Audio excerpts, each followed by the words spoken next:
If you combine The Color Purple, which is my all-time personal favorite movie, mixed with Braveheart with a dash of Losing Isaiah, this is what this movie is. And if you've seen it, then hopefully you know what I'm talking about. Our wool is black, but not our souls. What's up, internet family? Welcome back to my channel. Welcome back for another journal vlog. Today, we're going to be talking about Woman King. I almost said Lion King.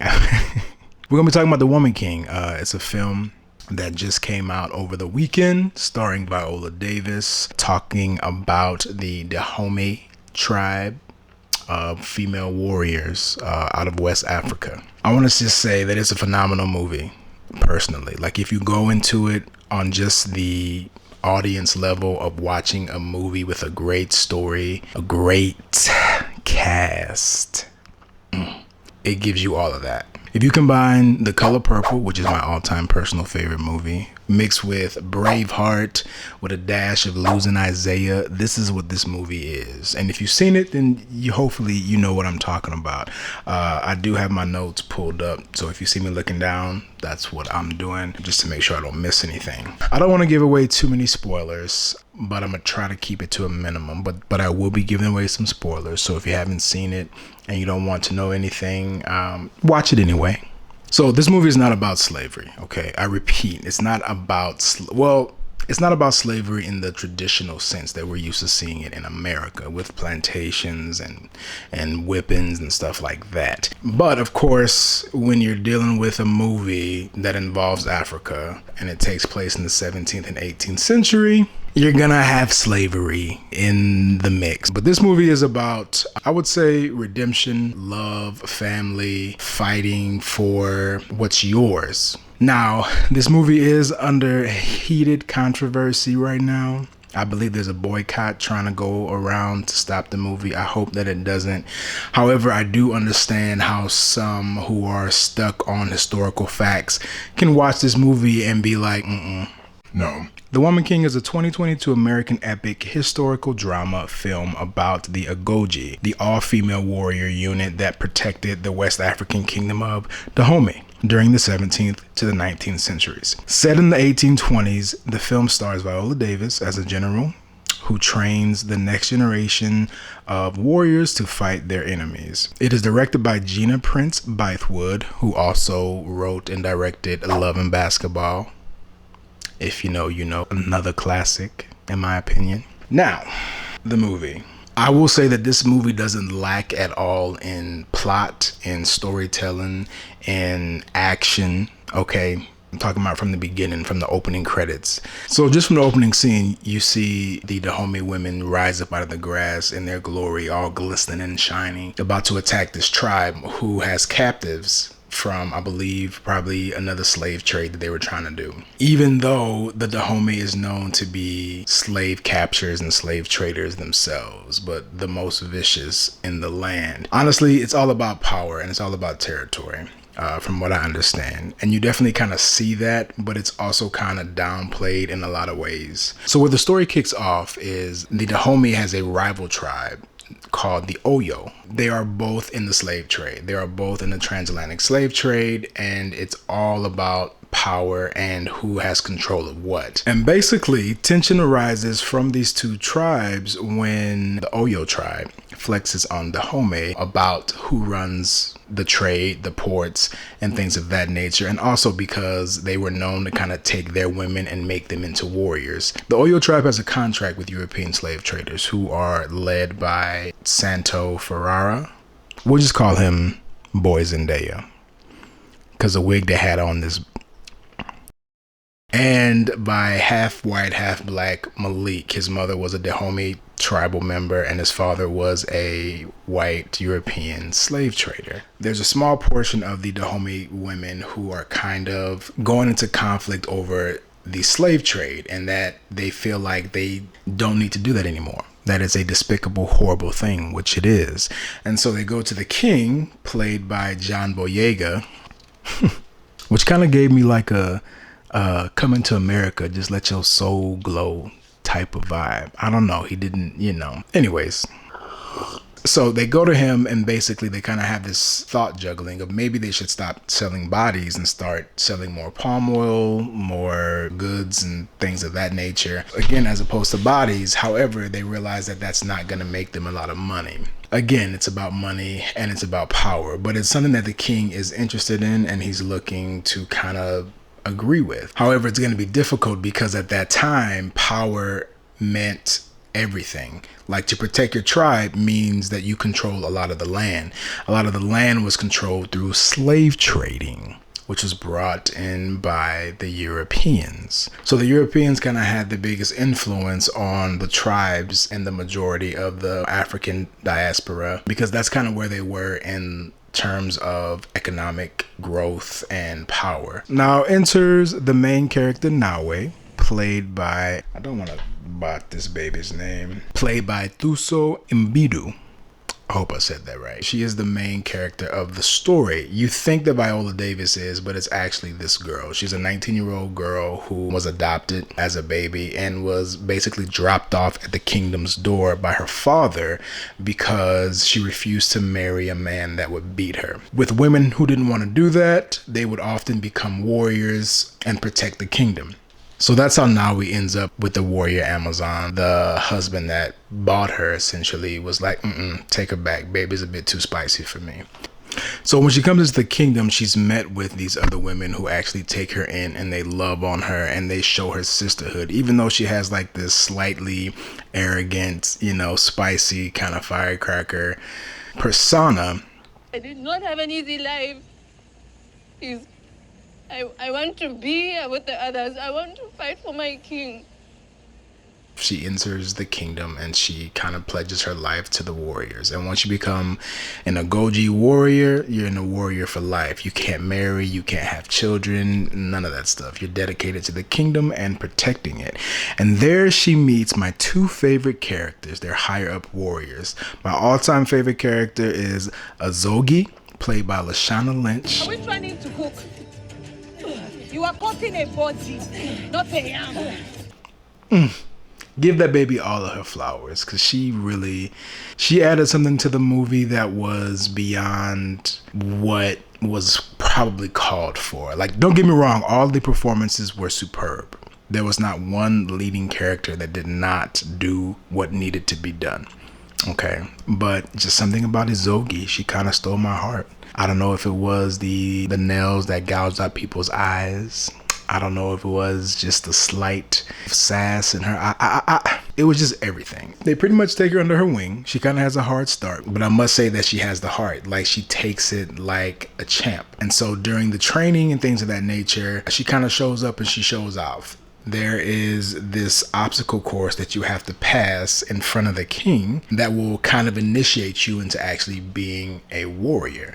And so after she kind of had her moments with Viola, because there's a few times Viola wanted to reach out and touch her, but even though Viola, whose character was Naniska, was this strong alpha woman, alpha woman character, she had this very tender side to her that I really appreciated. 20 seconds before they were on a battlefield slicing off heads and gutting people, she was this intense mother-like figure to the girls, which is a huge foreshadowing moment. Stay with me. And we kind of see her growth and we kind of see her kind of come to her own. At first, she could barely pick up a sword. But by the time that obstacle course from hell came, baby was climbing, slicing, dicing, rolling, twirling. There was even a part of the obstacle course where she stopped to go back to help her friend, which, a lot of the generals was like, don't do that. But she did it anyways. And she still won. And that's when she got her flowers and her recognitions from King Gizo, aka Just Let Your Soul Know. And she became a warrior. So now moving right along into conflict as the movie progressed, the Oyo tribe basically comes to them and demands a certain amount of payment for their resolve in the slave trade and prisoners and things of that nature. Upon the entry of the tribal leader, Naniska, Viola Davis has this internal reaction that's shook. we don't really understand why she has this reaction, but then flashbacks show a younger warrior who we assume is a young Viola Davis, captured, where she is repeatedly by these male warriors, and she recognized General Ode by this ugly gouge earring horn husk that he has in his ear that he also had as a young man, and that's how she's able to recognize him. He doesn't recognize her, but she recognizes him. And so they kind of play coy, and then she kind of agrees to their stupid demands over whatever they had asked for in that agreement, but later to be pretty much shot down when they go to deliver on their promise, but she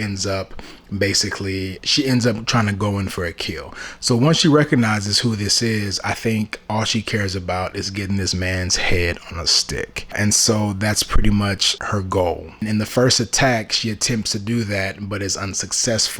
There were a lot of tender moments and a lot of moments of connection between the ladies. Like, I think they did a really good job of showing their soft side, but also their warrior side. And back to the obstacle course, when Naui wins, she basically is getting loved on, getting wrapped up from, her injuries from the obstacle course.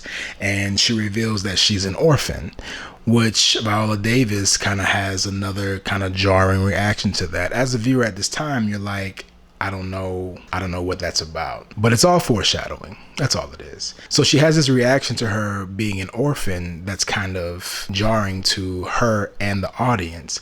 And then on top of that, she kind of notices that there was a mark on her shoulder that now we called the devil's mark or something like that. I forget what she called it. Just by Viola's reaction to hearing this news, you realize that there's something more to this girl. There's something more to the relationship between Naniska and Naui. So fast forwarding a little bit more, Naui kind of develops this romantic, kind of out of the blue romance between one of the slave traders, the half white, half black Malik, where in one of their rendezvous, which he's not allowed to do, remember, the Amazon warriors aren't allowed to fraternize with males. They can't have any kind of relationship with men. But in one of her sneak off dates with Malik, he kind of informs her that the Oyo tribe is planning this secret attack on the Dahomey tribe. And so now he goes back to Naniska, Viola Davis, and tells her what's going on. And Viola immediately kind of jumps on her throat. In this moment, I don't know if it was Naniska's character where she kind of realizes that maybe there's something more to this girl. And so she tells her the story about how she was and about how she got pregnant and how she had the baby and how she gave it to her best friend, right-hand man or right-hand woman, Amenza, to get rid of the baby. Amenza pretty much gives the baby to some missionary people who then puts the baby up for adoption. The baby gets adopted, and that's how she ends up with her family, then later ends up in the kingdom after being dropped off by her adoptive family. Before she gives up her baby, which is extremely hard for her to do, she cuts a little hole in the baby's arm, and she puts a shark's tooth in there. She turns around and she plops out that same shark's tooth out of 19-year-old Naui's back. And that's how we make the connection that this has to be Naniska's daughter, which in my opinion is the best plot twist of the entire movie, because right then and there it becomes like this tragedy type of story of fate. And then on top of that, you can kind of see where Naui gets her inherited warrior, because the girl is good and she gets that from her mother, right? And so now there's this bond and this relationship that kind of takes it to a different level. It kind of takes Viola's character to a whole different heightened level, where she realizes that this girl is now her daughter. And now one thing I also want to point out about this movie is that there was nothing safe. There were deaths. There were some main character deaths. You know how most movies, you're like, oh, you're a main character. You supply this to the movie. You add this to the movie. Surely they're not going to kill you. No, not in this movie. Anybody could die. I don't want to give away too many spoilers. And so I will say that that's the pretty much overarching story of The Woman King in a nutshell. But there's so much about this movie that is just wonderful, and so much about this movie that has great takeaways. It has a predominantly all black female cast, dark skinned female cast, which I think is something to really celebrate. Even though a lot of the controversy surrounds the historical facts of this movie, which I kind of call not BS, but I'm just like fictional, fantastical history. No one really said anything about 300. No one really said anything about the fabrication of Braveheart. Like, all these other movies were accepted, right? Again, minus the historical faux pas, we love to see the 85 to 90% all black female cast. I also love how it tapped on the queerness or the two-spirited individuals, aka the eunuchs of the historical West African timeline. Most of all, just the storyline was really, really, really, really good. It was like definitely like over the top, but also very logical.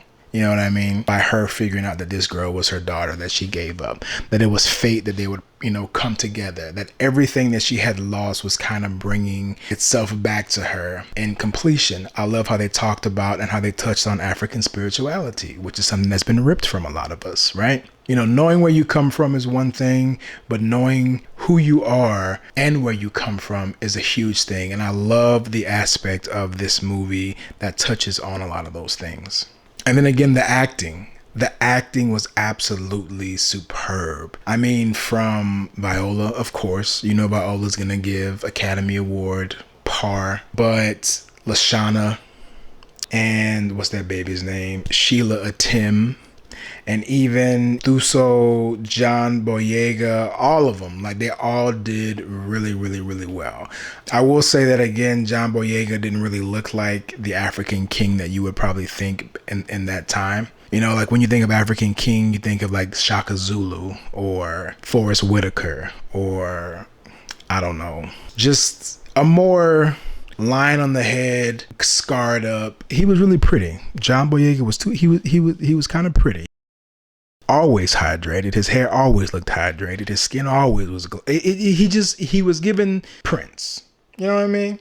I don't know about King, but he was given Prince. Now, some of the things that I can't really escape this without talking about, and it is the heavily, heavily, heavily critiqued actual fact of this movie, and that it just wasn't. It wasn't factual. It just wasn't. The Dahomey tribe was actually one of the most severe savages of the West African slave trade. They were the ones who were actually leading and buying, enslaving, and killing the majority of black slaves and selling them to the Europeans. And that's something that it doesn't really sit well with a lot of people. And I could be honest, it doesn't really sit well with me either. But again, I'm not a historian. And I was going into this movie with just learning the story of where they were trying to take us. And if I go at it in that perspective of being a spectator, where I'm watching a movie that is loosely based on historical facts, it's a wonderful movie. If I was going to watch a documentary, I would probably be appalled. Someone kind of correlated this movie to, let's say, if the Union and the Confederate had a movie about the Civil War, and it was depicted that the Union, stopped slavery because they felt bad about it and they wanted to do right, that'd be totally false. I have to agree with that notion. But I will say this. There was a video that I watched by this YouTube channel called the HomeTeam History, and it's this guy on there who does an unbiased look into the Dahomey tribe, where he talks about their savageness and who they were, but also how they became what they were, right? I'm really big on perspective. I'm really big on getting everything and kind of learning the root of things. And the Dahomey tribe started off as a kingdom who had to stand up against other kingdoms. Their reign and their power came from the times that they lived in as far as trying to conquer. And I think people get uncomfortable when we talk about the transatlantic slave trade and that Africans actually enslaved and sold their own to the Europeans and to other tribes. It's fact. And I think it's something that we have to deal with. And I definitely think it's something that we don't or shouldn't shy away from. So if anything, I feel like this movie shed a lot of light on the actual and the factual portions of the origins of slavery that we know now today. And I think it's something that we all should really kind of dive into and do our own research for. And there's a great video. Again, I will link the video in the description from this young brother because he breaks it down in a very unbiased way. He's really easy and good to listen to, and he kind of goes at it from all perspectives. Now he doesn't, shy away from the actual savages that these women were, because they did a lot. Do I think you should still watch the movie? Absolutely. I think you should definitely watch the movie. It's a great story. I also watched the video of the Dahomey Council apologizing for their part in the slave trade. I don't know when they shot this apology video. I don't know when the council decided to do this and accept their role and their hands in the viciousness that they actually were. But they did it. And during that apology, he also speaks upon that there was a small select few of the warriors who wanted to do things differently, who wanted to actually go into palm oil trading, and who wanted to kind of do away with the trading and the enslaving of their own people. And I think that this movie, you can say that that was probably the microscopic focus of that part of the actual tribe, right? They didn't put the whole meat and potatoes of who the Amazon warriors actually were. And I feel like a lot of the African diaspora are feeling some type of way about it. And I don't really blame them, but I will still say, open your hearts and go see the movie and really take in the story for what it is and what the perspective of some of those warriors were actually dealing with and who they were as people. So some of the key takeaways that I have of this film is the significance of family and how it's important to know your tribe and to have a tribe. Even if your tribe is known as savages to the world, they had each other's backs. They were a home to one another. They were a refuge to one another, and they were support when each other needed it. Another takeaway I have is destiny, loyalty. The choice of a woman is really big in this movie, again, because the Dahomey tribe was actually big on equality, which a lot of civilizations who also enslaved their own people did not give that choice to women. It goes deep. It does. It goes really deep. 80 to 90% of a movie is always going to be casting and performances, and the casting director of this film did a fantastic job. Just in the sake of the controversy, I will say maybe they should have done a fictional tribe. Go see the movie. I would say I personally give the movie a 9 out of 10. It was really that good. And I stand 10 toes down on that. I do. There wasn't a moment that I wasn't captivated. There wasn't a moment that I wasn't interested. There wasn't a moment that didn't make sense. There wasn't a moment that, I didn't have the emotion that the scene was trying to portray. It was great. I was surprised though that this movie is a PG-13 movie because they were doing some killing. There was some killing in that movie. Now that I think about it, there wasn't very much blood, which is which kind of makes sense to why it kind of had that PG-13 movie. But these were fight scenes. These women were fighting. This isn't like the Harriet Tubman film. No shade. No shade. Thank you guys for watching. I appreciate y'all like always. Let me know in the comments what you thought about the movie. Let me know if you want to see the movie, if you have seen the movie. I want to hear what y'all have to say. I want to hear what the people have to say. So let me know down below. Don't forget to like the video, give it a thumbs up, subscribe if you like my swag, if you like these conversations where I'm pouring out my inner thoughts into the world about things of the world. Until next time, internet family, friends and foes, I wish you love, peace, and Afro grease. I'll see you guys real soon. Peace. Just let yourself